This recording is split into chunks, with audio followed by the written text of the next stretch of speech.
So, hello and welcome to our new podcast series, Profound and Positive. In this series, we will share all the ways that our technologies are making profound and positive impacts on scientific discovery and biomedical research. My name is Dr. Lehanna Sanders. I'm the Director of Business Development and Marketing, and I will be your host for today's episode. For those unfamiliar with our products and offerings, we are a company that specializes in providing enabling technologies for different 3D biology assays, and our flagship offering is the Bioassembly Bot, and we call her BAB for short. Today, we're excited to share that we have a new type of product that we call the BAB Bundle, and would like to take this opportunity to introduce our community to this offering. So the BAB Bundle is designed to be a turnkey automation platform to really streamline 3D biology assays. It combines the robotic precision of our BAB platforms with software and modular components, empowering scientists to execute complex biological workflows just with the press of a button. In the last few weeks, we released the first of these bundles called Organoid360. And today I'm joined by our chief scientist, Dr. Jay Hoying, to speak with us about the capabilities of this bundle and how this has been useful in his lab. So hello, Jay. Hello, Leanna. Great talk with you today. As well. So tell us a bit about your background and your ongoing efforts here at Advanced Solutions. Certainly. I joined the company in 2018 as the life scientist. I also oversee an applications lab located here in southern New Hampshire, just about an hour north of Boston. Before I joined the company, I was in academia for 25 plus years. My laboratory did research in tissue biology, tissue modeling, therapeutics, all with a focus on vascularization.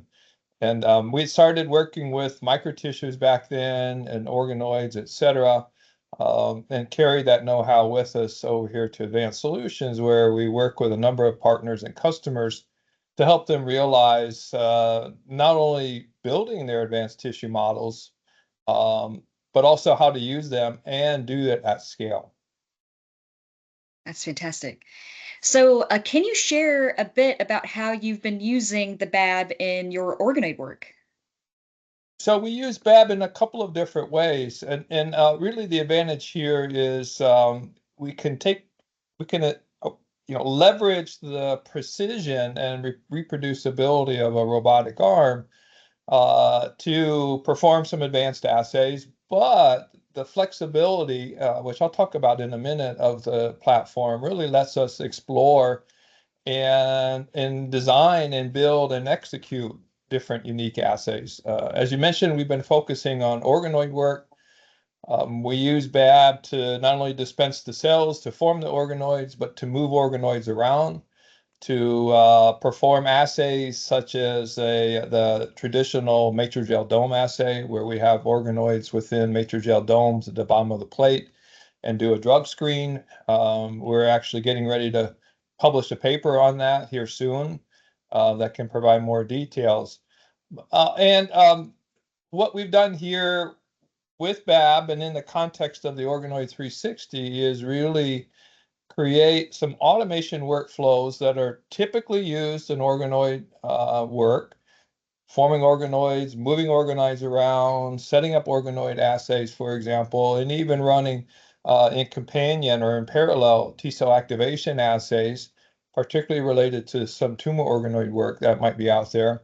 All done in a way that is turnkey, meaning load the reagents into the bioassembly bot, pull up that particular bio app or bio apps as a series. They can be strung together and press go. And there's no coding. We don't have to build anything new for that. It's really what we call off the shelf, ready to run. Having said that, we can still go in and make edits if we want to. Maybe the particular patient-derived organoid, for example, might be requiring a little bit longer incubation time or something like that. It's easy enough to go in and make those edits. So really what we're finding is BAB is becoming a laboratory partner in these kinds of efforts, as well as an enabling technology to let us do more, innovate around our assay design, et cetera.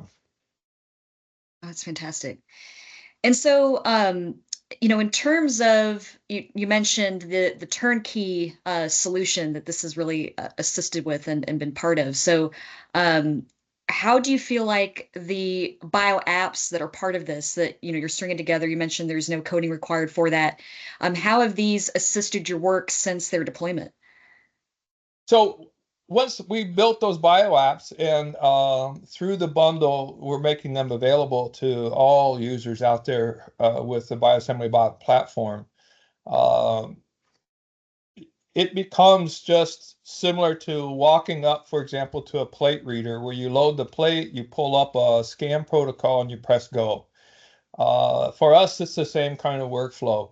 We load in the cells, for example, call up the organoid derivation bio app and press go, and Bab will plate out, incubate. If you want to couple it to an incubator as well as an imager, if you want to do that, you have the flexibility to do that. Don't have to, of course.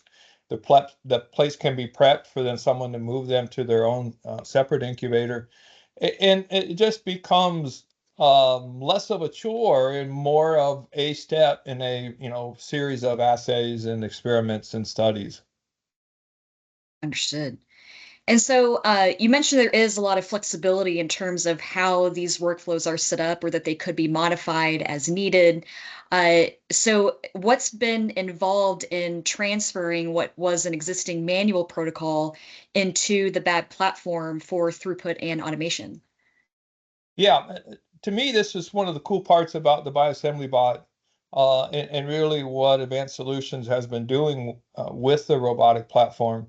And the idea here is originally some years ago is to leverage the 60 plus years of really advanced, very proven, very robust multi-axis robotic arm operations, configuring it such that I can teach BAB new things and I can give BAB expanded functionality such that, like a person whose arm is 7 degrees of movement, where you might reach for a tool, a pipetter, pickups, whatever the case may be, to do some aspect of your experiment, BAB can do those same motions. But instead of reaching for a tool, BAB will reach for a new hand. So we can add different tooling or hands that swap out at the wrist, depending on what is called for in the workflow. And each one of those hands has a different functionality, a different operational capacity, whether it's a pipetter that's aspirating and dispensing, whether it's plate movement, whether it's 3D printing, either tissue directly or molds, similar to what we've done with our liver tissue construct for hepatotoxicity screening, or working with different tip sizes to aspirate larger organoids, for example, and placing that into a custom microfluidic device as part of a microphysiological system. So for us, our goal is to take a standard, say, benchtop developed protocol and translate nearly one-to-one, as much as we can of that protocol into BAB to automate, add some consistency, add some reliability, and then even improve some efficiency on that. Right, right, right. So I think, in the same vein then, outside of improving efficiency and throughput, do you feel like there are other things you can now achieve that you couldn't before you had, this bundled solution? So I think that's a two-part answer. The one part gets to that, with these bundled workflows within the Organoid360 collection, you know, my scientists in the lab are doing science and less the pipetting and less those standard workflows. And so, from an obvious perspective, perhaps having those in place and having them as turnkey, I don't have to rederive this every time. Don't have to spend a lot of time building new workflows that BAB executes. Uh, the lab's freed up to do more and better things. At the same time, because of that flexibility and the functionality, we can now start to have BAB do assays, such, for example, we have a tumor microenvironment assay where we're placing tumor spheroids or organoids within a 3D tissue environment that is vascularized on the outside. And BAB lets us control the spatial organization of that. So combining kind of the turnkey efficiency and throughput lets my scientists in the lab develop new assay designs, new constructs in a way that those are still scalable and usable through the bioassembly bot. Right, right, right. And then I think then with that ability to provide also not just throughput but precision, how do you feel this has enabled your ability to create what could be more predictive in vitro modeling?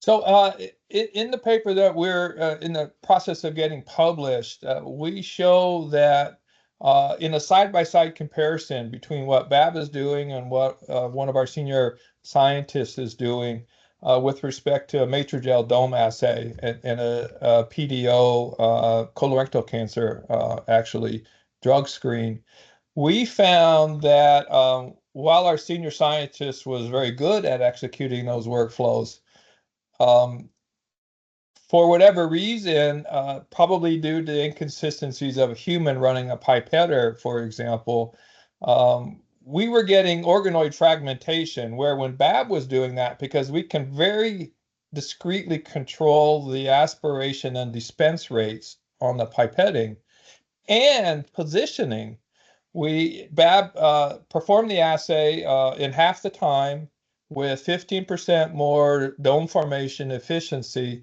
and minimized fragmentation of the organoids. And we were finding that the fragmentation of the organoids is where some of the noise in the data coming off from the manual workflow, where we didn't see that noise in the automated workflow. So I think that's just an example of how using a robot with precision and reliability can make for better outcomes of your assay, and of course, in less time. Right, right, right. Yeah, I'm definitely looking forward to that paper once it is released. Yeah, Um, soon to be coming. Wonderful, wonderful. So, you talked a lot about kind of generally how the bundle package and the bundled solution can help for the context of different organoid workflows. But we've really focused on workflows that are common to organoid work, but everyone's applications are a little different. So, how do you feel Organoid360 supports user-specific needs? So as I mentioned, the Organoid360 bundle are pre-made or prefabbed workflows within our BioApps software environment. Um, Having said that, each one of those BioApps, you can lock it down so that it doesn't get changed because you don't want it to. You want to do it the same way every time. But through the BioApps maker platform and editor, you can go in and revise as needed. So, like I said, maybe in one workflow, you're dispensing and forming breast cancer organoids, and those cells you're using maybe require a little bit more time, a little more volume perhaps that need to be dispensed. Each operation or task is modeled within the BioApp software as what we call a node, and those nodes have parameters that you can easily go in, edit, and change without having to do any kind of coding or anything like that. It's graphical. Go to the setting value that you want. Instead of every day doing immediate change, maybe do every 2 days or every half day, depending on what your biology requires. But the core workflow there is pre-built for you. You can add, you can subtract, but really, I think the power here of the bundle is I've got that core workflow and I can fiddle and adjust within that core workflow to accommodate what I'm doing or what I may want to try to do. Right, right, right. So no one's left having to start from scratch That's the to idea. I develop think that's a these. great Yeah, point. That's the idea. You always have something to work from. And for us, we see that as a huge time saver. absolutely. Fantastic. So, what are you most excited to see Organoid 360 do for other researchers in the field? So I think kind of reflecting what we've been able to do now with the bundle, and that is really string together a series of operations in a much more kind of consistent format. Is we're starting now to think about different ways of using organoids in assays and experimental designs. I mentioned our tumor microenvironment, a solution that we're working on that uses also our angiomic solution around that. For me, I'd love to see users with the Organoid 360 bundle start to get quicker results they're happier with, but then start to innovate in their design, in their not only their assay design, but perhaps their model designs as well. And then it becomes kind of an exponential build-up or expansion of what they're doing, et cetera. I mean, we're feeling the benefits of that. I'd love to, start to see others do that around the world. Absolutely, absolutely. Well, thank you so much for the great discussion today, Jay. And to our listeners, we'd love to hear from you. So feel free to submit questions to our Contact Us page, and we'll be sure to address these in our next session. So this is your friendly bothead signing off. Thank you, Leanna. Always a pleasure. Bye.